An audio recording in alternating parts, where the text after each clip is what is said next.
Yo, what's up, everybody? I just got back from boxing. It is Wednesday evening at 7:45 p.m., November 19th. So the big news came out after the close. Big news. NVDA earnings. They beat on the earnings. They had very strong forward guidance. And so the stock is up like 6%. Futures, S&P futures right now are up. NASDAQ futures are up. S&P futures are up. NASDAQ, Dow futures, they're all up. So, everybody was very hyper-focused on the NVIDIA. I tried to buy some the other day when the market sold off that day that I said there was a panic. By the way, some of you chimed in and said, it's only down 5%, it's not a panic. Yeah, I know, okay? I was talking about in the context of that morning, that trading morning, all right? So, believe me, I've been around, okay? I've been doing this for over 40 years. I know. I was on the freaking trading floor in the 1987 stock market crash. I know what a panic is, all right? So, you can hold it with the sarcastic comments. Here's the thing that I was looking at. Today, we saw the advanced number for the U.S. trade deficit, the trade balance, that narrowed to I think it was like 54 billion in August from 77 billion, or no, 85 billion, 85 billion in July. It narrowed to 54 billion. So this is what I've been talking about to you guys, because I've been telling you about the flows and how the flows have been contracting, okay? And I don't think that's going to stop. But I've also been telling you that we have to be aware now of what's happening with the foreign sector, in the sense, is the foreign sector becoming a larger net spender? In other words, a larger contributor to the U.S. economy. Those of you who have been following my videos for the last few weeks, you know that every time I've been cautioning about the flows, I keep telling you guys there's another element that we have to be focused on, and that's the foreign sector.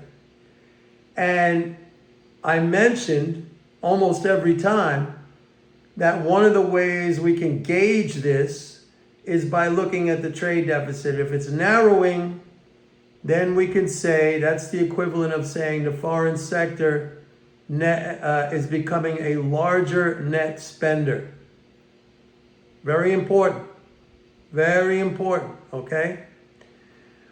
And that's what's happening. So I did a little calculations today, because we narrowed, we narrowed what? We were 54 to 85. So 30 billion or something like that, a narrowing from July to August.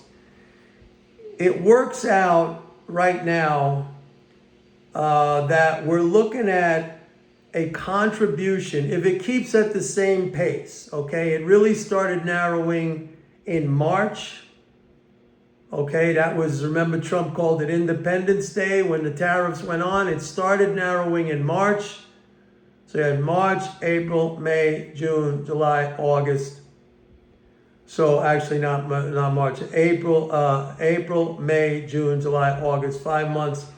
So my calculation is that the contribution from the foreign sector right now, if you annualize that, okay, what we're seeing, it comes out to about a 185 billion contribution from the foreign sector. Now, that's very good. But unfortunately, it's not enough to offset, at least not right now, at this pace, at this rate, okay, and I'm using the last 5 months contraction in the trade deficit. It might get bigger, But at this rate, we're talking about 100. If we annualize that, it comes to 185 billion contribution.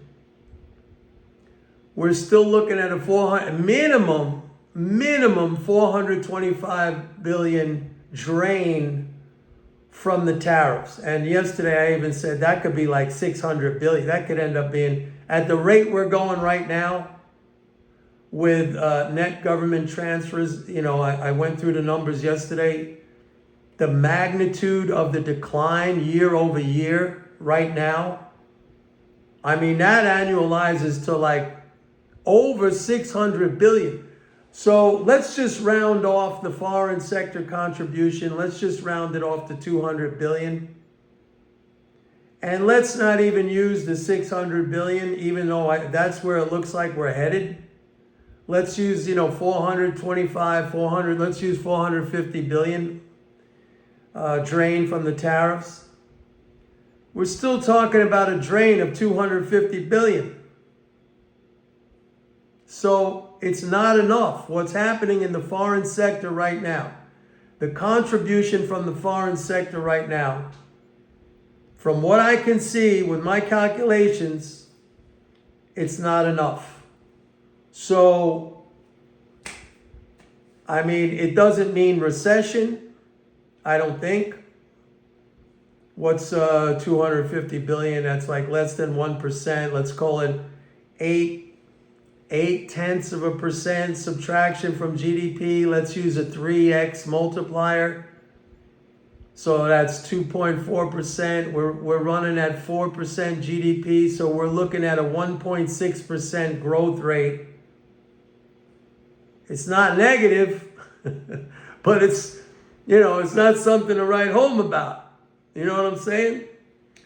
So I think the stock market's going to struggle with that. I don't think it's going to, it's not going to be like a bear market. I think we're in a corrective period, probably lower levels. That's why, to be honest with you, today's, the report from NVDA after the close and the market's up, NVIDIA is up 6%. I don't think it's going to hold those gains, to tell you the truth, because I don't see the macroeconomic environment as supportive enough. I just don't, from the numbers that I just ran. Now, a lot of that could change, but that's where we are right now. That's what I see. Anyway, that's it. I'm going to make some dinner. And thank you for watching my video. Hope everybody's doing okay.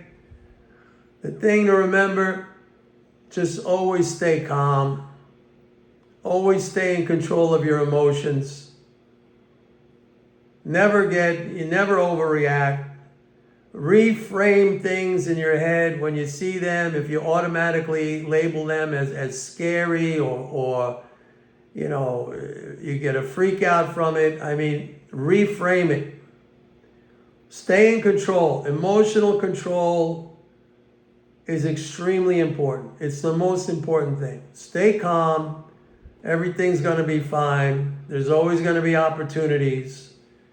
The crouching tiger, like I use that analogy. We're in the brush, waiting for the prey to come by, the unsuspecting prey, and then we pounce. You don't have to be doing something all the time. And when stocks go down, when good companies go down, you want to buy them. You want to accumulate them. Remember, this is the ownership society, America. You want to own assets. And if you're young, you're very, very lucky. Because if you understand this when you are young and you accumulate assets, in a relatively short period of time, you'll be rich. It's a great country, a great setup. I know a lot of people, they're cynical about it. I could understand that, because they feel left out of the system, and in many ways they are. It's kind of built that way in a sense. But by the same token, It doesn't take a lot. I mean, this stock market is a miracle wealth creating machine. You just have to understand it. You have to be disciplined in the way you go about it. And you have to be consistent. You keep doing it. You keep accumulating. You don't have to be this, I'm going to go short, I'm going to go long, I'm going to do, day trading, I'm going to do all these fancy option things. It's not necessary. I did all that stuff. All right? Not necessary. Anyway, that's it. Please like and subscribe. And don't forget to go to my website, pitbulleconomics.com, and sign up for a 30-day free trial to MMT Trader. I send out emails all day long. You want to get updated. Bye.